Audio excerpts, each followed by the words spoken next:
ఈరోజు యేసయ్య భక్తులు వారికి ఉండవలసినటువంటి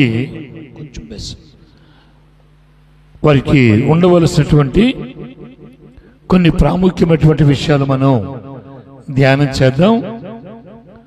చాలా జాగ్రత్తగా ఈ రాత్రి మనం దేవుని వాక్యాన్ని గమనించేవారిగా మనం ఉందాం ప్రియులారా. సంఘము కొరకు 4 మాటల్లో మొదటి మాట, సంఘము కొరకు ఇతరుల కొరకు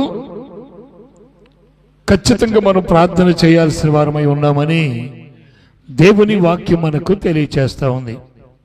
ఈ విషయాన్ని గమనించుదాం. పౌలు భక్తుడు కొలస్సీ పత్రిక అంటే కొలస్సీ సంఘానికి ఒక ఉత్తరము రాస్తూ 2వ అధ్యాయము 1-2 వచనాలు మనం ధ్యానం చేద్దాం. ఇక్కడ మీ కొరకును లవోదికయ వారి కొరకును శరీర రీతిగా నా ముఖము చూడని వారందరి కొరకును నేను ఎంతగా పోరాడుచున్నానో మీరు తెలుసుకొనగోరుచున్నారు.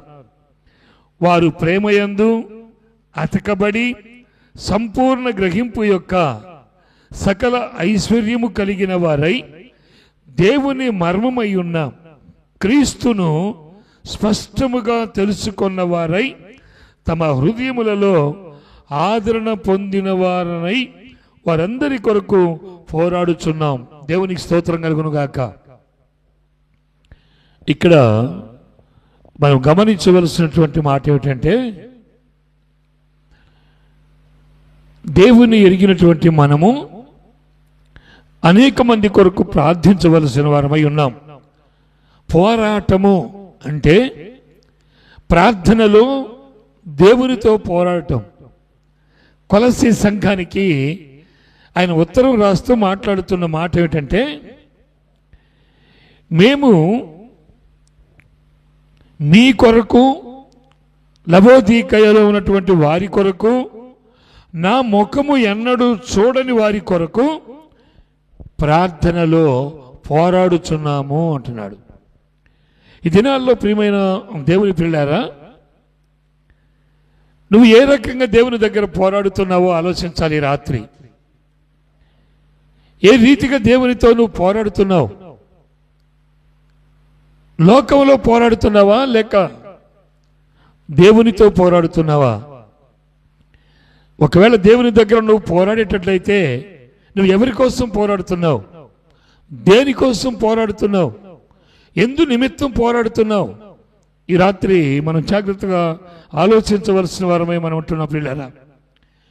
ఎందుకంటే మనకంటే ముందున్నటువంటి భక్తులందరూ కూడా అనేక మంది వారి కొరకు, అనేక మంది రక్షణ కొరకు, అనేక మంది పాప క్షమాపణ కొరకు, అనేక మంది మారు మనసు పొందుట కొరకు, అనేక మంది స్వస్థత కొరకు, అనేక మంది దేవుని యొద్దకు నడిపించబడే నిమిత్తమై భక్తులు పోరాటం సలిపారు. ఈ విషయం తెలియజేస్తున్నాడు. మా ముఖం ఎరగినటువంటి వారితో కూడా వారి కొరకు, వారి రక్షణ కొరకు మేము ఎంత పోరాడామో మీకు తెలుసు కదా అంటున్నాడు. మరి మన పోరాటం ఏంటి? ఈ రాత్రి జాగ్రత్తగా కొద్ది నిమిషాలు మనం ఆలోచిద్దాం పిల్లరా. సంఘము కొరకు, ఇతరుల కొరకు ప్రార్థన చేయడమే మన పోరాటం. సంఘ క్షేమాభివృద్ధి కొరకు ప్రార్థించటమే మన పోరాటం. లోకములో ఉన్న వాటన్నిటినీ జయించడానికి మన పోరాటం. లోకములో దేవునికి విరుద్ధంగా ఉన్నటువంటి వాటిని జయించి పోరాడడానికే మన పోరాటం. పౌలు భక్తుడు నేర్పుతున్నటువంటి ప్రతి మాటను మనము చాలా జాగ్రత్తగా మనం ఆలోచించాలి పిల్లరా. ఈ రాత్రి వేళలో లైవ్ ద్వారా వింటున్నటువంటి, చూస్తున్న ప్రతి బిడ్డలు కూడా మరి గమనించాల్సినటువంటి విషయం ఏంటంటే, మనము క్రీస్తును ఎరిగిన ఆనాటి నుండి ఈ భూమి మీద మనం జీవించినంత కాలము కూడా దేవుని సన్నిధిలో సమస్యల కొరకు, ఇతరుల కొరకు, వారి రక్షణ కొరకు మనం పోరాడవలసిన వారమై ఉన్నామని దేవుని వాక్యం సెలవిస్తా ఉన్నది.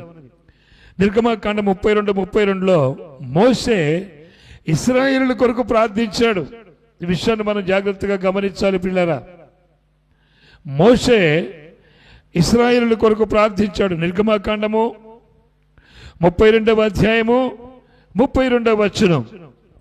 ప్రభు దగ్గర కూర్చొని ఇశ్రాయేలు పక్షంగా మోషే పోరాడుతున్నాడు, ప్రార్థన చేస్తున్నాడు. ఇశ్రాయేలు ప్రజలు దేవునికి కోపం తెప్పించారు. ఇశ్రాయేలు ప్రజలు దేవునికి చాలా వేదన కలిగించారు.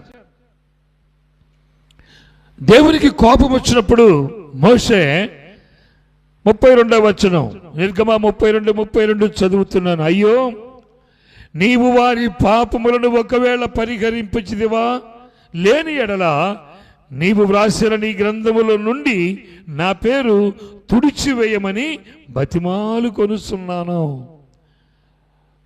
ఒకటి, మనం పోరాడాలి దేవుని దగ్గర. గుర్తుపెట్టుకోండి పిల్లరా, దేవుని సన్నిధిలో పోరాడాలి. దేవుడు మనకు అప్పచెప్పిన పని కొరకు మనం పోరాడాలి. దేవుడు మనకు అప్పచెప్పిన ఆత్మల కొరకు మనం పోరాడాలి. దేవుడు మనకు అప్పచెప్పినటువంటి పరిచర్య కొరకు మనం పోరాడాలి. మన మొక్కం ఎరగినటువంటి వారికి వారి రక్షణ కొరకు, వారి పాపముల నుంచి బయటికి రావడానికి మనం ఖచ్చితంగా వారి కొరకు, ఇక్కడ చూడండి ఆయన అంటున్నాడు కదా, బ్రతిమాలుతున్నాను అయ్యా నేను. ఇశ్రాయేలు ప్రజలు తెలుసో తెలియకనో నేరం చేశారు, కానీ అయితే వారిని విడిపించండి. నేను బ్రతిమలాడుతున్నాను. ఒకవేళ నువ్వు విడిపించినట్లయితే మొట్టమొదటిగా నీ గ్రంథములో నుండి నా పేరు తుడిచిపెట్టమంటున్నాడు. పోరాటం, ప్రజల కొరకు పోరాటం, భక్తుల కొరకు పోరాటం, సంఖ్యము కొరకు పోరాటం, పరిచర్య కొరకు పోరాటం. దేవుడు మనకు అప్పచెప్పిన పని కొరకు మనం బ్రతికిన కాలమంతా పోరాడుతూనే మనం బ్రతకాలి. ఆమేన్. ఆ పోరాటం లేకపోతే జయాన్ని చూడలేం పిల్లరా. అందుకే క్రైస్తవునికి ఎప్పుడూ పోరాటమే. ఒక భక్తుడు ఒక పాట పాడతాడు కదా, పోరాటం ఆత్మీయ పోరాటం,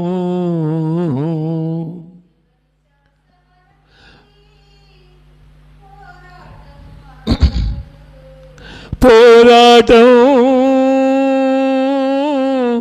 ఆత్మీయ పోరాటం వరకు మన పోరాటం ఆగిపోకూడదట. స్తుది శ్వాస వరకు, బ్రతికి ఉన్నంత వరకు, ప్రాణం ఉన్నంత వరకు దేవుడు నీకు అప్పచెప్పిన పరిచర్య, దేవుడు నీకు అప్పచెప్పిన పని, దేవుడు నీకు అప్పగించినటువంటి ఆ పరిచర్యలో నువ్వు నమ్మకంగా పోరాటం నేర్చుకోవాలి. పౌలు భక్తుడు అంటాడు, నా పోరాటము తుడిచిముట్టిస్తానంటాడు. స్తోత్రం. చూసారా పిల్లరా, నేను బ్రతికినంత కాలము, ఇక్కడ మొదటి మాట చదివే మనం, కొలస్సీ పత్రిక సంఘానికి రాస్తూ అంటున్నాడు ఆయన, నేను ముఖం ఎరగని వారు, నేనెవరో తెలియదు, వాళ్ళెవరో నాకు తెలియదు, అయినా అనేక మంది ప్రజల కొరకు, వారి రక్షణ కొరకు నేను ఖచ్చితంగా పోరాటం చేస్తా ఉన్నాను. ఈనాడు మనం చేయాల్సిన పని పోరాటం అంటే ప్రార్థించడం. మీకు ఒక విషయాన్ని జ్ఞాపకం చేస్తాను నేను. ఇక్కడ మోషే ఇశ్రాయేలు ప్రజల యొక్క విడుదల కోసం పోరాడుతున్నాడు, వారి క్షమాపణ కొరకు పోరాడుతున్నాడు, వారిని రక్షించడానికి పోరాడుతున్నాడు. ఈనాడు ఆలోచిస్తే దేవుని యొక్క ఎరిగినటువంటి బిడ్డవు, దేవుని చేత రక్షణ పొందిన వాడవు, రక్షణ పొందిన దానవు, మారు మనసు పొందినని చెప్పుకుంటూ దేవుడు నీకు అప్పగించిన పని పరిచర్యలో నువ్వు నమ్మకత్వం లేకుండా చేయలేక నీ అనుకూలంగా మలుసుకుంటూ జీవిస్తున్నావే, అది లోక సంబంధమైన పోరాటం. దైవ సంబంధమైన పోరాటం కావాలి. ఇక్కడ పరిశుద్ధ గ్రంథములో యాకోబు కూడా పోరాడాడండి.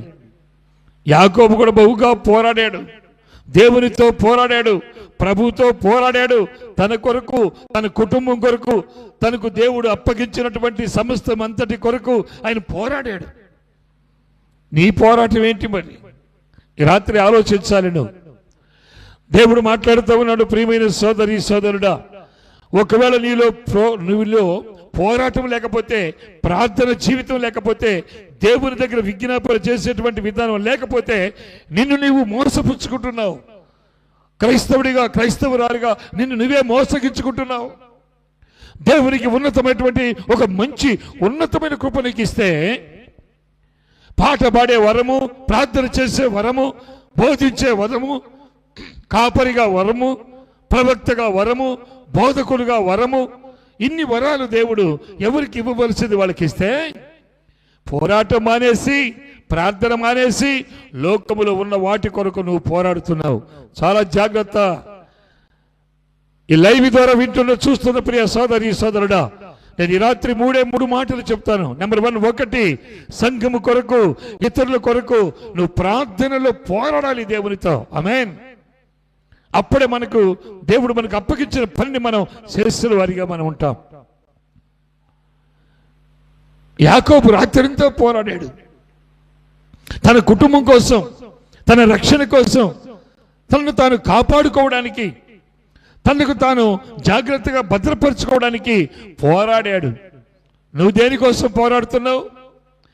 ఈనాటి దినాల్లో చూస్తున్నాం, తిండి కోసం పోరాడే వాళ్ళు ఉన్నారు, పాపం కోసం పోరాడే వాళ్ళు ఉన్నారు, లోకములో ఉన్నటువంటి అనేక రకరకాల వాటి కొరకు పోరాటం చేసే వాళ్ళు ఉన్నారు. కుటుంబాలు పతనమైపోతున్నా, కుటుంబాలు కూలిపోతున్నా వాటిలో పోరాటం చేస్తున్నారే తప్ప దేవుని యొక్క ఉన్నతమైన కృపలో, దేవుని యొక్క సన్నిధిలో అనేక మంది రక్షణ కొరకై పోరాడేవారు లేరు, కనిపించడం లేదు. ప్రియులారా, సమూయేలు భక్తుడు ఏమన్నాడో తెలుసా? సమూయేలు మొదటి గ్రంథము 12వ అధ్యాయం 23వ వచనములో చూడండి, మీ నిమిత్తము నేను, చూడండి, ప్రార్థన చెయ్యని ఎడల నేను పాపము చేసిన వాడని అంటాడు. చూసారా ప్రియులారా? నువ్వు దేవుడు ఏర్పాటు చేసుకుంటే, దేవుడు ఒక విశ్వాసిగా, దేవుడు ఒక కాపరిగా, దేవుడు తన్ను ఎన్నుకున్న ఒక పనివాడిగా, నిన్ను పనిగత్తిగా నిన్ను ఏర్పాటు చేసుకుంటే, నువ్వు ప్రార్థించలేకుండా ఉన్నావంటే, బైబిల్ చదువులేకుండా ఉన్నావంటే, పరిచర్యకు అవకాశం ఇవ్వలేకుండా ఉన్నావంటే, నీలో ఆకాంక్ష లేకుండా బ్రతుకుతున్నావంటే నీవు పాపముతోనే ఉన్నావు. జాగ్రత్త. ఈ రాత్రి సమూయేలు భక్తుడు చెప్తున్నాడు, నేను ఒకవేళ ప్రార్థించలేకపోతే నేను పాపము చేసిన వాడి నగుదను. ఎప్పుడైనా నిన్ను నువ్వు పరీక్షించుకున్నావా? ఏదో కాలము గడిచిపోతా ఉంది, లోకము గడిచిపోతా ఉంది, వెళ్ళిపోతా ఉన్నావు, తింటున్నావు, తిరుగుతున్నావు, ఉంటున్నావు, అనుకుంటున్నావు. కానీ ఒకప్పుడు దేవునికి లెక్కప్ప చెప్పాలి. ఎందుకంటే అనేక మంది దేవుని ఎరగని వారు ఉన్నారు, అనేక మంది పాపములో బ్రతుకుతున్న వారు ఉన్నారు, బయటికి రాలేని వారు ఉన్నారు, అనేక మంది శ్రమల్లో ఉన్నారు, అనేక మంది సిక్కుల్లో ఉన్నారు, అనేక మంది వ్యాధి బాధల్లో మ్రగ్గిపోతున్నారు, అనేక మంది కుటుంబ సమస్యల్లో కూలిపోతున్నారు. నువ్వు చేయాల్సిన పని ఏమిటో తెలుసా? దేవుడు నిన్ను ఏర్పాటు చేసుకున్నందుకు భారము కలిగి, బాధ్యత కలిగి నీ వంతు నువ్వు ప్రార్థించటం ఖచ్చితంగా నేర్చుకోవాలి. ఆమేన్. ఆ పోరాటం లేకపోతే సాతానే పోరాడుతుంది. జాగ్రత్త సుమా. సాతాను పోరాటానికి నువ్వు గురి కావాల్సి వస్తుంది. నువ్వు దేవుని దగ్గర కూర్చొని ప్రజల కొరకు, వారి విడుదల కొరకు నువ్వు పోరాడలేకపోతే, నీ కుటుంబం కొరకు, వారి రక్షణ కొరకు ఒకవేళ నువ్వు పోరాడలేకపోతే సాతానుతోనే నీ పోరాటం. జాగ్రత్త. దేవుని వాక్యం సెలవిస్తా ఉంది. పౌలు భక్తుడు చెబుతున్నటువంటి చక్కని మాటలు ప్రియులారా, తనను ఎరిగినటువంటి భక్తులకు, తనను ఎరిగినటువంటి వారందరికీ కూడా చెప్తున్నటువంటి మాట ఏమిటంటే, ప్రజలారా, తిమోతికి పత్రిక రాస్తూ, ఓ యవనస్తుడా, నీ యవన కాలములో ఉన్నావు, నువ్వు లోకము కోసం పరిగెత్తొద్దు, లోకములో ఉన్న వాటి కొరకు నువ్వు పరిగెత్తొద్దు. లోకము చాలా శృంగారంగా, అందంగా, ఆకర్షణీయంగా నీకు కనబడొస్తుంది, కానీ నువ్వు పరిగెత్తొద్దు. నువ్వేం చేయాలో తెలుసా? తిమోతికి మొదటి పత్రిక 2:1-2 రాజుల నిమిత్తము, అధికారుల నిమిత్తము, అనేక మంది వారి కొరకు మనం ఏం చేయాలి? ప్రార్థన చెయ్యాలి. అదే నీ పోరాటం, అదే నీ పోరాటం. ఎప్పుడైనా ఆలోచించావా? ఈ రాత్రి దేవుడు నీతో మాట్లాడుతున్నాడు. నన్ను దేవుడు పిలిచాడు, నన్ను దేవుడు ఎన్నుకున్నాడు. ఒక విశ్వాసిగానో, ఒక బోధకుడుగానో, ఒక కాపరిగానో, ఒక ప్రవక్తగానో దేవుడు నన్ను ఎన్నుకున్నాడు. కనుక నేను ఇలాగే బ్రతుకుతూ ఆ దినాలన్నీ రోజులన్నీ గడిపేస్తాను అనుకుంటున్నావేమో. లెక్క అప్ప చెప్పక తప్పదు. ఈరోజు ఈ వాక్యాన్ని వింటున్న ప్రతి సోదరి సోదరుడా, నీ హృదయాన్ని మేల్కొల్పుకోవాలి. దేవుడు నీతోనే మాట్లాడుతున్నాడు. దేవుని వాక్యం మనం చూస్తున్నప్పుడు ఇక్కడ మీరు కొంతమందిని చూపించాను, మనం ప్రార్థించవలసినటువంటి వారిని చూపించాను. పోరాటం చేయాలి మనం, అలాంటి వారిని మీకు చూపించాను. మొదటి మాటలో కొన్ని విషయాలు చూసాం. ఇక రెండవ మాటలోకి వెళదాం పిల్లరా.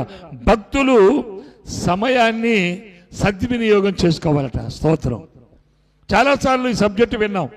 ఈరోజు దేవుడు మాట్లాడబోతున్న మాట, ఆ వాక్యం మనకు తెలుసు కదా, అది కాదు. దేవుడు ఏ కోణంలో మాట్లాడబోతున్నాడో మనం ఆలోచించాలి. దేవుడు ఏ కోణంలో సమయాన్ని గురించి ఈరోజు మాట్లాడుతున్నాడు ఆలోచించాలి మనం. పరిశుద్ధ గ్రంథంలో ఎఫెసీ పత్రిక 5:15 మనందరికీ తెలిసిన మాట, సమయమును పోనీయక సద్వినియోగము చేసుకొనుడి. కొంతమందికి సమయం విలువ తెలియదు ప్రియులారా. ఏ సమయంలో ఏం చేయాలో తెలియదు. చాలా మనం జాగ్రత్తగా ఆలోచించాలి. కొంతమంది ఇంటి దగ్గర ఉన్నప్పుడు బైబిల్ చదవరు, ఇంట్లో ఖాళీగా ఉన్నప్పుడు బైబిల్ చదవరు. దేవుని మందిరానికి వచ్చి పాటలు పాడుతున్నప్పుడు బైబిల్ చదువుతుంటారు, ప్రార్థన చేసేటప్పుడు బైబిల్ చదువుతుంటారు. సమయ విలువ తెలియదు వాళ్ళకి. మరి కొంతమంది ఉన్నారు, దేవుని వాక్యం బోధించేటప్పుడు వాళ్ళు ప్రార్థన చేస్తుంటారు. ఏ సమయంలో చేయాల్సిన పని ఆ సమయంలో చేయడమే నిజమైనటువంటి విలువ కలిగిన సమయం. స్తోత్రం చెప్పండి గట్టిగా. అది నేర్చుకోకపోతే నీ అడుగు ముందుకు పడదు. నువ్వు ఎంత ఎతికినా దేవుని కృపను పొందలేవు. కారణం ఏంటంటే ఏ సమయంలో ఆ పని నువ్వు ఖచ్చితంగా చేసి తీరాలి. ఆ సమయం ఎలాగుంటుందంటే దేవుని వాక్యం సెలవిస్తుంది. ప్రియమైన వాళ్ళారా, పరిశుద్ధ గ్రంథంలో ఒక మాట మీకు జ్ఞాపకం చేస్తాను. యూదులందరినీ చనిపోవడానికి హామాను ఒక గొప్ప ప్లాన్ చేశాడు. ఒక గొప్ప ప్లాన్ చేస్తే యూదులు విడిపించేవారు ఎవరు లేరు. మొర్దెకై కూడా ఎంతో వేదన పడుతున్నాడు, బట్టలు చించేసుకున్నాడు. అయ్యో, యూదులందరూ చనిపోబోతున్నారు, వీళ్ళు రక్షించేది ఎవరు? ఏడుస్తున్న సమయంలో ఒక్క మాట చదువుకుందాం. యెషయా గ్రంథము 4వ అధ్యాయం 14వ వచనం, నీవు ఈ సమయమందే, దేవునికి స్తోత్రం చెప్పాలి, నీవు ఈ సమయమందే చెప్తుంది ఎస్తేరు, వెళ్ళు అందరినీ దేవుని మందిరంలోకి సమకూర్చు. ఈ సమయంలోనే ఈ సమయం మించిపోయిన తర్వాత నువ్వు 100 మందిని సమకూర్చిన ప్రయోజనం లేదు, 1000 మంది సమకూర్చి ప్రార్థించిన ప్రయోజనం లేదు. ఈ సమయమందే వారందరినీ నువ్వు సమకూర్చు. ప్రియమైన దేవుని ప్రజలారా, అవేముందో తెలుసా? ఎస్తేరు చెప్పిన మాట ఏంటో తెలుసా? నేను ఒకవేళ రాజు దగ్గరకు వెళ్ళటం అది కరెక్ట్ కాకపోయినా నేను వెళతాను, అయితే ఈ సమయమందే మీరు మందిరంలో కూడుకొని ప్రార్థించండి. ఆమేన్. అలాంటి ఆలోచన ఉందా ఎవరికైనా? సరి చేసుకోకుండా ఎంతకాలం అలా బ్రతుకుతావు నువ్వు? సరి చేసుకోకుండా ఎంతకాలం అలాగా నీ జీవితంలో ముందుకెళ్తా అనుకుంటున్నావు నువ్వు? లేదు. ఒక్క అడుగు ముందుకేస్తే 10 అడుగులు వెనకబడుతున్న సంగతి నీకు తెలియడం లేదు. ప్రియమైన సోదరి సోదరుడా, ఈ లైవ్ ద్వారా వింటున్న చూస్తున్న ప్రియ సోదరి, ఈ రాత్రే ఖచ్చితంగా నీ హృదయం తెరవబడాలి. ఎస్తేరు సమయానుకూలంగా రాజు దగ్గరకు వెళ్ళింది, సమయానుకూలంగా యూదులందరినీ దేవుని మందిరంలోనికి పంపించింది, వాళ్ళందరి చేత ప్రార్థన చేయించింది. ఎస్తేరు సమయానుకూలంగా దేవుని వాక్యం మరొక మాట అక్కడ వ్రాయబడిందండి. ఎస్తేరు గ్రంథంలోనే మరొక మాట వ్రాయబడినటువంటి మాట తర్వాత మీరు చదువుకోండి పిల్లరా. అక్కడ 15:4 కూడా ఉంటుంది. అక్కడ కూడా ఒక మాట సమయానుకూలంగా వెళ్ళిందంట. సమయానుకూలంగా నీ జీవితంలో నువ్వు దేవునికి ఇచ్చే సమయం ఇస్తున్నావా? నీ జీవితంలో దేవునితో నువ్వు మాట్లాడుకునే సమయం మాట్లాడుకుంటున్నావా? నీ జీవితంలో దేవుడు నీకు అప్పచెప్పిన నమ్మకమైన పరిచర్యలో నమ్మకంగా కొనసాగుతున్నావా? ఈ రాత్రి ప్రశ్నించుకోవాలి. లేదా నీకు చక్కగా ఉన్నట్టే ఉంటుంది, ఆనందంగా ఉన్నట్టే ఉంటుంది, హాయిగా ఉన్నట్టే ఉంటుంది. కానీ ఒకనొకప్పుడు దేవుని ముందు నిలబడే రోజు ఒకటి ఉంది. జాగ్రత్త సుమా. ఈరోజు దేవుని వాక్యం అదే. భక్తులు సమయాన్ని ఏం చేయాలి? రెండోది పాటించాలి. సమయాన్ని పాటించకపోతే నీ భక్తి వేస్ట్, నీ ప్రార్థన వేస్ట్, నువ్వేమి సాధించలేవు. మరొక మాట చూద్దాం. పరిశుద్ధ గ్రంథంలో చూడండి, యోహాను సువార్తలకు మాట చదువుకుందాం. పరిశుద్ధ గ్రంథంలోకి వెళ్ళి యోహాను సువార్తలకు మంచి మాట చదువుకుందాం. ప్రియులారా, మనందరికీ తెలిసినటువంటి మంచి మాట మరొక మాట చదువుకుందాం. యోహాను సువార్తలో దేవుని వాక్యం సెలవిస్తూ ఉంది. ప్రియులారా, ఈ రాత్రి మనము కొన్ని విషయాలు చూద్దాం. యోహాను సువార్త 2వ అధ్యాయము 4వ వచనములో ఓ మంచి మాటలు మనం చదువుకుందాం. దేవుని వాక్యం సెలవిస్తా ఉన్నది. 2:4 చూడండి ప్రియులారా. యేసు తన తల్లితో మరియతో అంటున్నాడు, అమ్మా నాతో నీకేమి, నా సమయం ఇంకా రాలేదు. చూసారా ప్రియులారా? అంటే సమయం కోసం ఎదురు చూస్తున్నాడు. నీకు దేవుడు సమయం ఇచ్చినా, ఆ సమయం నీ దగ్గరకు వచ్చినా, ఆ సమయంలో కార్యం చేయడానికి దేవుడు ఆశపడుతున్నా, సమయం నీకు వచ్చినా నువ్వు ఆ సమయాన్ని సద్వినియోగం చేసుకోవడం లేదు. జాగ్రత్త. ప్రభు అంటున్నాడు, నేను రెడీగా ఉన్నాను, కానీ అమ్మా నా సమయం ఇంకా రాలేదు, నాకు తెలుసు, అందుకే నేను కాసుకొని ఉన్నాను. ప్రార్థన చేసే సమయానికి నువ్వు కాసుకొని ఉన్నావా? బైబిల్ చదివే సమయానికి నువ్వు కాసుకొని ఉన్నావా? మందిరానికి వెళ్ళే సమయానికి నువ్వు రెడీగా ఉన్నావా? వాక్యం వినే సమయంలో నువ్వు రెడీగా ఉన్నావా? నీ సమయం వచ్చిందన్న సంగతి నీకు తెలుసా? ఈ రాత్రి జాగ్రత్తగా నువ్వు ఆలోచించాలి. దేవుని పరిశుద్ధ గ్రంథంలో సమయానికి ఉన్న విలువెంతో ఈ రాత్రి జాగ్రత్తగా మనం ఆలోచిస్తున్నాం. మొదటి మాట చూసాం మనం, సంఘము కొరకు, ఇతరుల కొరకు, వారి రక్షణ కొరకు, ఇతరుల మేలు కొరకు మనం ఏం చేయాలి? ప్రార్థన చేయాలి, పోరాడాలి, మనం పోరాడాలి. రెండవ విషయానికి వస్తే చూడండి, భక్తులు ఎప్పుడు కూడా దేవుడు మనకిచ్చిన సమయాన్ని ఖచ్చితంగా సద్వినియోగం చేసుకోవాలి. దేవునికి స్తోత్రం. అన్నిటినీ సద్వినియోగం చేస్తాం. వంటలు చేసుకునే విషయంలో, తినే విషయంలో, పడుకునే విషయంలో, లేచే విషయంలో, చదువుల విషయంలో, డబ్బు సంపాదించే విషయం అన్నిటిలో ఓకే. కానీ దేవునికి సమయం ఇచ్చేటువంటి సమయాన్ని మాత్రం మనం దుర్వినియోగం చేస్తున్నాము. నువ్వు జాగ్రత్త. ఈరోజు దేవుడు నీతోనే మాట్లాడుతున్నాడు. ప్రియా సోదరి సోదరుడా, ఎక్కడైనా నీ హృదయం మారాలి, నీ నడవడి మారాలి, నీ ప్రవర్తన మారాలి, నీ మాట మారాలి, నీ విధానం మారాలి, నీ ఆలోచన మారాలి, నీ తలంపులు మారాలి. అప్పుడే ఖచ్చితంగా దేవునికి ముద్దు బిడ్డలుగా మీరు ఉండగలుగుతారని ఈ రాత్రి దేవుడు మాట్లాడుతున్నాడు. యోహాను సువార్తలో మనం చూసాం ప్రియులారా, చూసాము. నా సమయం ఇంకా రాలేదంటున్నాడు. అంటే సమయం కోసం ఎదురు చూస్తున్నాడు ఆయన, కార్యం చేయడానికి రెడీగా ఉన్నాడు ఆయన. కానీ నీకు ఇచ్చిన సమయం నువ్వేం చేస్తున్నావు? ఆలోచించాలి ప్రియా సోదరి సోదరుడా. మరొక మాట కూడా యోహాను సువార్త 7:6 వచనంలో కూడా ఒక మాట ఉంది ప్రియులారా. 7వ అధ్యాయము 6వ వచనములో కూడా ఒక మాట చదువుకుందాం. ఇక్కడ ఏముంది? యేసు నా సమయం ఇంకను రాలేదు, మీ సమయము చూడండి ఎల్లప్పుడూ సిద్ధముగానే ఉన్నది. ఏమన్నాడండి? అర్థమవుతుందా? నా సమయము, నేను కార్యం చేసే సమయము ఇంకా రాలేదు, కానీ మీ సమయము సిద్ధంగా ఉంది. మరి నువ్వేం చేయాలి? ఏం చేయాలి? ఆదివారం ప్రార్థనకి వెళ్ళవు, ఆదివారం దేవుని ఆరాధించవు, శనివారం ఉపవాస ప్రార్థనలో కూడుకోవు, ఉపవాస ప్రార్థన చెయ్యవు, ప్రార్థన చెయ్యవు, ప్రభుత్వ సమయాన్ని హెచ్చించవు, వాక్యము చదవవు, దేవుని మీద ఆశ ఆకాంక్ష కోరిక కలిగి జీవించవు. ప్రభు అంటాడు, నీ సమయం వచ్చింది, నువ్వు ప్రార్థన చేసే సమయం వచ్చింది, నువ్వు వాక్యం చదివే సమయం వచ్చింది, నువ్వు ఎదిగే సమయం వచ్చింది, నువ్వు బలపరచబడే సమయం వచ్చింది, నువ్వు విస్తరింపబడే సమయం వచ్చింది. ఏ ఉపయోగం ఏముంది? ఈనాటి దినాల్లో ప్రియమైన దేవుని పిల్లలారా, స్వచ్ఛమైనటువంటి భక్తి ప్రజల్లో లేదు.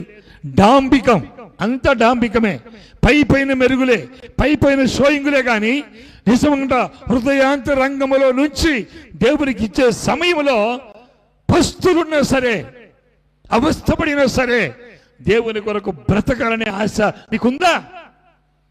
ఈ రాత్రి జాగ్రత్తగా ఆలోచించుకో. ఎంత స్పష్టంగా చెబుతున్నాడండి ప్రభు. యోహాను సువార్త 7:6 ఆయన మాట్లాడుతున్నాడు. నా సమయము, చూడండి ఇక్కడ అంటున్నాడు యేసు, నా సమయం ఇంకా రాలేదు కానీ మీ సమయము ఎల్లప్పుడూ సిద్ధంగా ఉంది. ఒకప్పుడు కాదు, ఎల్లప్పుడూ సిద్ధంగా ఉంది. మరి నువ్వేం చేస్తున్నావు? ఏం చేస్తున్నావు?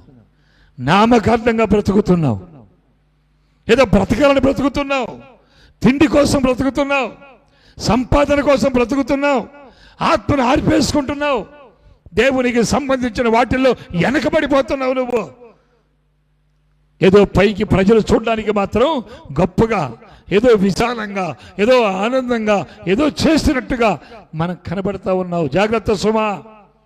ఈ రాత్రి దేవుడు నీతోనే మాట్లాడుతున్నాడు. సరి చేసుకో, చక్కపరుచుకో, లేకపోతే దేవుడికి లెక్క అప్పచెప్పాలి నువ్వు. జాగ్రత్త సుమా. మరొక విషయాన్ని చెప్పి ముందుకెళ్తాను చూడండి. మీరు ప్రార్థించే సమయం, పరిచర్య చేసే సమయం, దేవుని కార్యాలు చేసే సమయం, దేవుని సన్నిధులు పోరాడే సమయం, అది ప్రభు చెప్తున్నాడు. మీకు సమయం వచ్చేసింది.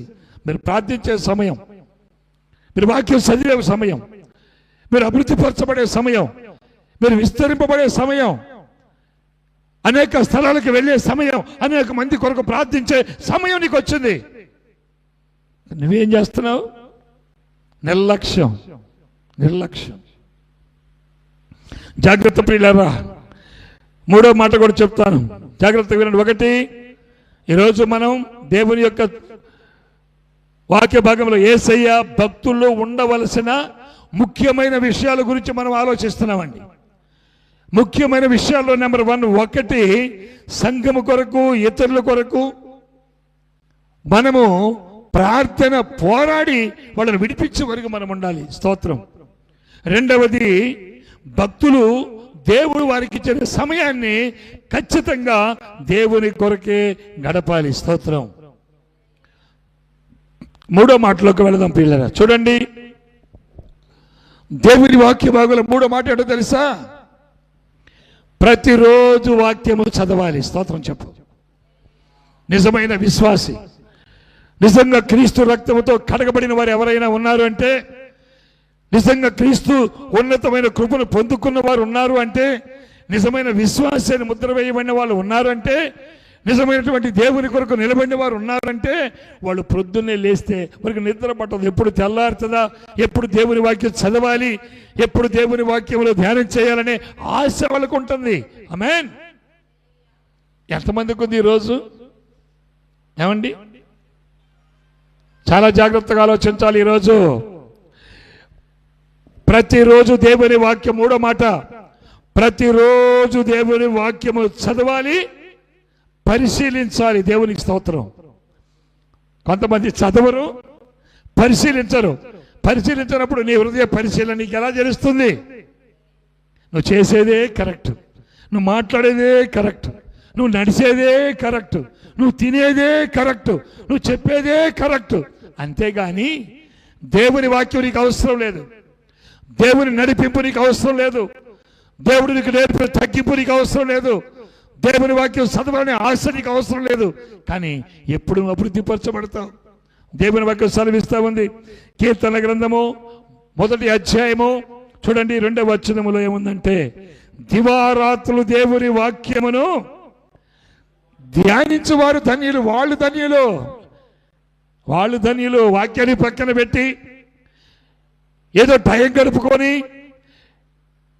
ఏదో నేను చేస్తున్నాను కదా అని తృప్తి పడుతుంటారు. దేవుని వాక్యం ఒక మాట తెలుసా? మొదటి యోహాను పత్రికలో 1వ అధ్యాయము 6వ వచనంలో ఒక మాట ఉంది. ఏముందో తెలుసా? అక్కడ మనము పాపము లేని వారమని చెప్పుకుంటే మనల్ని మనమే మోసపుచ్చుకుంటున్నామని దేవుని వాక్యం ఉంది. నిన్ను నువ్వు మోసపుచ్చుకుంటున్నావు. జాగ్రత్త సుమా. ఈ రాత్రి మేల్కో. ఒక క్రైస్తవుడిగా, దేవుని రక్తంతో కడగబడిన వ్యక్తిగా, దేవుడు ఎన్నుకోబడిన వ్యక్తిగా, దేవుడు ఏర్పాటు చేసిన ఒక విశ్వాసిగా ఈ రాత్రి ఖచ్చితంగా నువ్వు మేల్కోవాలని దేవుడు మాట్లాడుతున్నాడు. కీర్తన గ్రంథము 119వ అధ్యాయము దివారాత్రులు దేవుని వాక్యము 1-2లో చదివాం. ధ్యానించేవారు ధన్యులు. ఎలా ధన్యులు అవుతారు అంటే తెలుసా మీకు? 119వ కీర్తన 9వ వాక్యంలో ఏముందో తెలుసు? వాక్యము చదవటం ద్వారా నీ నడత శుద్ధిపరచబడుతుంది. స్తోత్రం చెప్పు. నీ మాట శుద్ధిపరచబడుతుంది, నీ నడక శుద్ధిపరచబడుతుంది, నీ జీవితం శుద్ధిపరచబడుతుంది, నీ ప్రవర్తన శుద్ధిపరచబడుతుంది, నీ కుటుంబం శుద్ధిపరచబడుతుంది, నీ పరిసర ప్రాంతాలు శుద్ధిపరచబడతాయి. వాక్యము చదవకపోతే ప్రియా దేవుని పిల్లలారా, దేవునికి విరుద్ధంగా బ్రతుకుతున్నావనే సత్యమును తెలుసుకో. అపోస్తల కార్యము 17వ అధ్యాయము 10వ వచనం. ఈ మాట చాలా జాగ్రత్తగా వినాలి మీరు. అపోస్తల కార్యములు 17వ అధ్యాయము 10వ వచనములో ఇక్కడ ఒక చక్కని మాట వ్రాయబడింది పిల్లలారా. ఏముందో తెలుసా? అక్కడ చక్కని మాట చదువుకుందాం. 17:10 నేను చదువుతున్నాను, మీరు జాగ్రత్తగా వినండి పిల్లలారా. దేవుని వాక్యం. వెంటనే సహోదరులు రాత్రి వేళ పౌలును శీలను బెరయాకు పంపించిరి. బెరయా అనేటువంటి ఒక పట్టణం, అది అక్కడికి పంపించినప్పుడు అంట, పట్టణములకు పంపించిరి. వారు వచ్చి యూదుల సమాజ మందిరములో చూడండి ప్రవేశించిరి. వీరు దెసలోనికలో ఉన్న వారి కంటే గనులై ఉన్నారు. ఎవరు? బెరయాకు పట్టణంలో ఉన్న వాళ్ళు. సామాన్యులు కాదు వాళ్ళు. ఏ విషయంలో? లోక విషయంలో కాదు, తినే విషయంలో కాదు, నిద్రపోయే విషయంలో కాదు, దేవునికి దూరం ఉండే విషయంలో కాదు. మరి ఎంత గొప్పవారు దేవుడు అంటే పిల్లారా చూడండి. వీరు దశలోనికలో ఉన్నటువంటి వారి కంటే గనులై ఉంటారు కనుక ఆసక్తితో వాక్యమును అంగీకరించి పౌలును శీలయు చెప్పిన సంగతులు అలాగునే ఉన్నవా లేవా అని ప్రతి దినమున లేఖనములు వాక్యమును పరిశీలన చేస్తూ వచ్చారు. స్తోత్రం చెప్పండి గట్టిగా. ఏమండి, నువ్వు ఎప్పుడైనా పరిశీలన చేసావా నీ జీవితంలో? ఈ లైవ్ ద్వారా చూస్తున్న వింటున్న ప్రియా సోదరి సోదరుడా, ఎప్పుడైనా నీ జీవితంలో నువ్వు పరిశీలన చేసుకున్నావా? బైబిల్లో ఏముంది? దేవుడు ఏం చెప్తున్నాడు? ఏం చదువుతున్నావు? నేను ఏం చేస్తున్నా? ఆలోచించావా? ఇకనైనా ప్రతి స్త్రీ పురుషులు మీ జీవితాలు సరిదిద్దుకోండి. దేవునికి లెక్కప్ప చెప్పే రోజు ఒక రోజు ఉంది. సరి చేసుకోవాలి, వాక్యము చదవాలి, వాక్యములో ఎదగాలి, ప్రార్థనలు పోరాడాలి.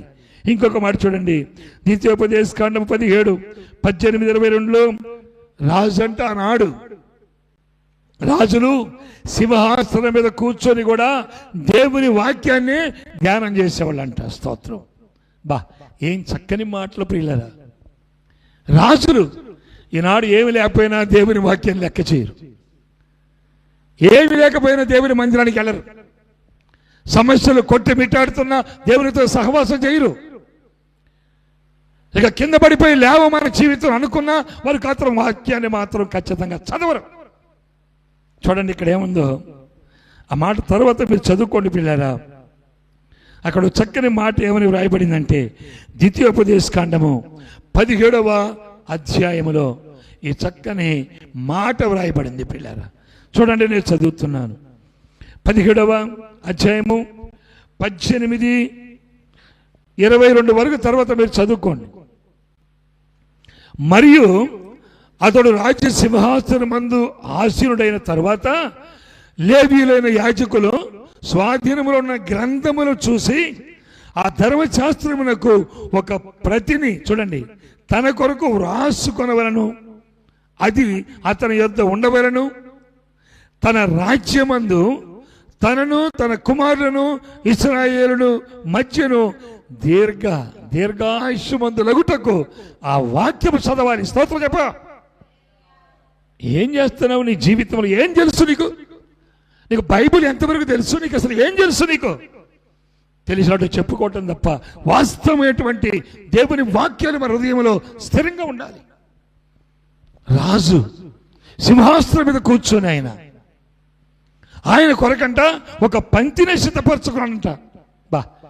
ఒక ప్రత్యేకమైనటువంటి ఒక పంక్తిని సిద్ధపరచుకున్నాడు. నీకు ఒక ప్రత్యేకమైన సమయం ఉందా? ఓ ప్రత్యేకమైన అలవాటు ఉందా? ఓ ప్రత్యేకంగా నీకు జీవితంలో నువ్వు దేవుని మందిరానికి వెళ్ళి అలవాటు ఉందా అంటే లేదు. ఏం చేస్తున్నావు నువ్వు? కళ్ళు తెరు. గుడ్డివారిలాగా ప్రవర్తించొద్దు. కళ్ళు ఉండి కూడా గుడ్డివారిలాగా ప్రవర్తించొద్దు. దేవుడు అదే చెప్తున్నాడు ఈరోజు. తర్వాత చూడండి, మరొక మాట చూద్దాం. అక్కడ సింహాసనం మీద ఆయన అంటాడు, తన రాజ్యమందు తనను తన కుమారులను ఇశ్రాయేలుల మధ్య దీర్ఘాయుష్యమంతులగుటకై తన సహోదరుల మీద చూడండి గర్వించి వాళ్ళు ధర్మశాస్త్రాలు విడిచిపెట్టారంట. ధర్మశాస్త్రం అంటే దేవుని వాక్యాన్ని విడిచిపెట్టారు కొంతమంది. ఈ రాజు అయితే సింహాసనం మీద కూర్చొని ఒక పంక్తిని సిద్ధపరచుకొని ప్రతిరోజు దేవుని వాక్యాన్ని చదివేవాడు, చదివించేవాడు. స్తోత్రం చెప్పండి గట్టిగా. నువ్వెలా ఉన్నావు ప్రియమైన సోదరి సోదరుడా? నువ్వెలాగున్నావు? జాగ్రత్తగా ఆలోచించుకో. ఇంకొక మాట చెప్తాను నేను. తిమోతికి మొదటి పత్రిక 4వ అధ్యాయము 13వ వచనములో పౌలు భక్తుడు మాట్లాడుతున్నాడు. ఏమని మాట్లాడుతూ ఉన్నాడో తెలుసా మీకు ప్రియులారా? చూడండి, తిమోతికి రాస్తున్నటువంటి మొదటి పత్రిక 4:13లో నేను వచ్చు వరకు వాక్యము నువ్వు ఎడదెగక చదవటంలో ఎడదెగకుండా ఉండాలంట. నేను చదువుతాను మాట జాగ్రత్తగానండి. 13వ వచనం చదువుతాను. నేను వచ్చు వరకు చదువుట ఎందును, హెచ్చరించుట ఎందును, బోధించుట ఎందును జాగ్రత్తగా ఉండు. అజాగ్రత్తగా ఉన్నావా పల్టి కొడతావు. జాగ్రత్త సుమా. స్పష్టంగా ప్రత్యేకంగా చెప్తున్నాడు తిమోతి. యవనస్తుడా తిమోతి, నేను వచ్చే వరకు దేవుని వాక్యం చదువుట యందు నువ్వు బహు జాగ్రత్త కలిగి ఉండాలి. దేవుడు మనకు చెప్పట్లేదా? ఆనాడు పౌలు గారు తిమోతికి ఎలా చెప్పింది మనకు దేవుడు చెప్పలేదా? నేను వచ్చు పర్యంతరం వరకు. ప్రకటన గ్రంథం చివరిలో నేను త్వరగా వచ్చుచున్నాను, ఎవరికి తగిన జీతం నా దగ్గర ఉంది. నువ్వేం జీతం తీసుకుంటావు రేపు? ప్రార్థనలో పోరాడలేవు, ఉపవాసం ఉండలేవు, ప్రార్థన చేయలేవు, దేవుల్లో సమస్యల మీద పోరాడలేవు, సంఘం అభివృద్ధి కొరకు పోరాడలేవు, లేకపోతే విశ్వాసిగా ఉన్న నీవు అనేక మంది కొరకు ప్రార్థించలేవు. పోరాటం లేదు నీలో. ఆలోచించాలి. ఈ రాత్రి దేవుడు అదే మాట్లాడుతూ ఉన్నాడు. ప్రియమైన సోదరి సోదరుడా, ఆయన అంటున్నాడు, నేను వచ్చే వరకు నువ్వు ఆగిపోవద్దు. బైబిల్ చదవాలి, ప్రార్థన చేయాలి, జాగ్రత్తగా ఉండు. అజాగ్రత్తగా బ్రతుకుతున్నారు ఈనాడు భక్తులు. అజాగ్రత్తగా బ్రతుకుతున్నారు. చెప్పేవాళ్ళు లేరు, చెప్పిన వాళ్ళు వినరు. మంచి మార్గాన్ని వారు త్రోసిపుచ్చుతారు. ఏం చెప్పాడు? వెళ్ళొద్దు అయ్యా, యెరూషలేము విడిచిపెట్టొద్దు, యెరికోకి వెళ్ళొద్దు చెప్పలేదా? దేవుడు చెప్పాడు.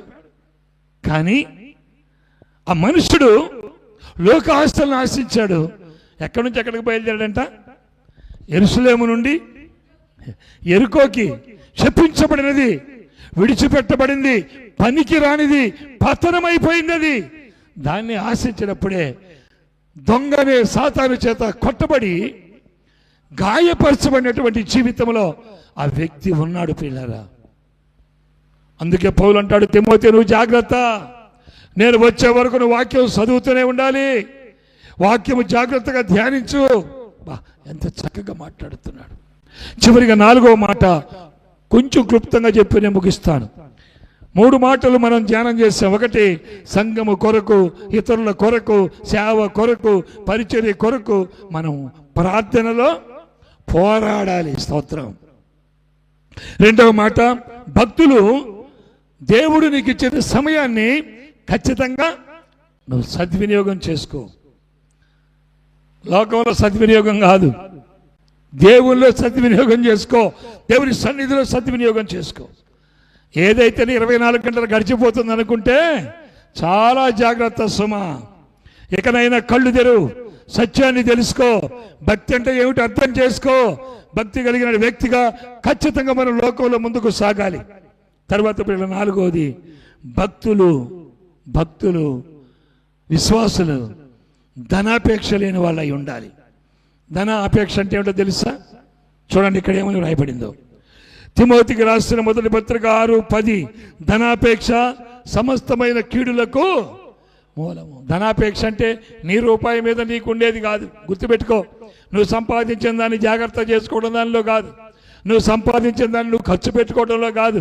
ధన ఆపేక్ష అంటే ఊరక వచ్చేది, వ్యర్థంగా వచ్చేది, కష్టపడకుండా వచ్చేది, ఏదో తేలిక సంపాదించేది ధన ఆపేక్ష.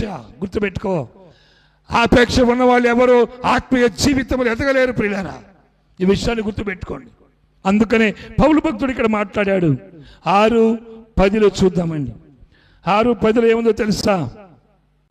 ఎందుకనగా ధనాపేక్ష సమస్తమైన కీడులకు మూలము. ఈనాడు ఎంతమంది అండి, ఎంతమంది ధనం కోసం ఆశపడి ఆదివారం ప్రార్థనకి వెళ్ళరు, ఆదివారం పనులకి వెళ్ళిపోతారు, ఆదివారం ప్రభు పిలిచినా వినరు, సేవకులు హెచ్చరించినా వినరు, దేవుడు మాట్లాడినా వినరు. జాగ్రత్త సుమా. అయితే అక్కడ ఏముందో తెలుసా అండి? ఎందుకనగా ధనాపేక్ష సమస్తమైన కీడులకు మూలము. కొందరు దానిని ఆశించి విశ్వాసముల నుండి తొలగిపోయి నానా బాధలతో తమ్మును తామే పొడుచుకొనిరి. బా, చూడండి పిల్లరా, పౌలు భక్తుడు ఎంత స్పష్టంగా మాట్లాడుతున్నాడు. తిమోతి చెప్పయ్యా, ఇంకా మూర్ఖులు ఉన్నారు, మూర్ఖురాళ్ళు ఉన్నారు, భక్తులను చెప్పుకునే వాళ్ళు వింటలేదయ్యా. చెప్పు, నువ్వు చెప్పు. అనేక మంది దాన్ని ఆశించి తమ్ము తామే పొడుచుకుంటున్నారు, వాళ్ళ విశ్వాసం తొలగిపోయారు, ఇంకా మళ్ళీ రాలేరు, వాళ్ళ వల్ల కాదు. చెప్పు అని హెచ్చరిస్తున్నాడు పిల్లలు. ఇక్కడ మరొక మాట అన్నాడు అక్కడ చూడండి, 11. దైవజనుడా, ఓ విశ్వాసి, నీవైతే వీటిని విసర్జించి విడిచిపెట్టి నీతిని, భక్తిని, విశ్వాసమును, ప్రేమను, ఓర్పును, సాత్వికమును సంపాదించుకోవడానికి ప్రయాసపడు. స్తోత్రం చెప్పగట్టిగా. ఇది ఊరకొస్తే 10 రూపాయలు వస్తాయో, 100 రూపాయలు వస్తాయో, అబద్ధం చెప్పో, మోసం చేసో, దగా చేసో, ఏదో కొద్దిగా సంపాదించుకుందాం. దేవుని వాక్యం చీకొడుతుందండి మనల్ని. అటువంటిప్పుడు పౌలు భక్తులు అంటున్నాడు, జాగ్రత్త, నువ్వు జాగ్రత్త. కొంతమంది ఆశించారు, వ్యర్థమైన దాన్ని ఆశించారు, వారి జీవితాలు పాడు చేసుకున్నారు. చివరికి ఏమైపోయారో తెలుసా? వారిని వారే పొడుచుకున్నారు వాళ్ళు. ఈ రాత్రి 4వ మాటగా భక్తులు ధనాపేక్ష కలిగిన వారై ఉండొద్దని దేవుడు మాట్లాడుతున్నాడు. చూడండి పిల్లరా, హెబ్రీ పత్రికలో ఒక మాట చూపిస్తున్నాడు, చూడండి జాగ్రత్తగా.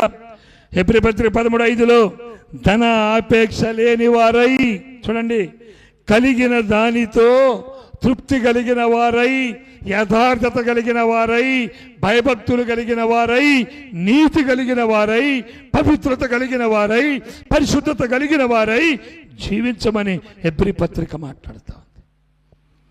ఎలా ఉన్నావు? ఎలా ఉన్నావు? విడిగా వచ్చేదానికంటే ఆదివారం వచ్చే సంపద నీకు ఎక్కువ కావాలి. కష్టపడి సంపాదించేదానికంటే ఊరికే వచ్చేదానికి నీకు కావాలి. జాగ్రత్త. ధనాపేక్ష సమస్తమైన కీడులకు మూలం. అది ఏ రకమైన కీడైనా కావచ్చు. సమస్తమైన అంటే అన్ని రకాల కీడులకు అది మూలమైపోద్ది.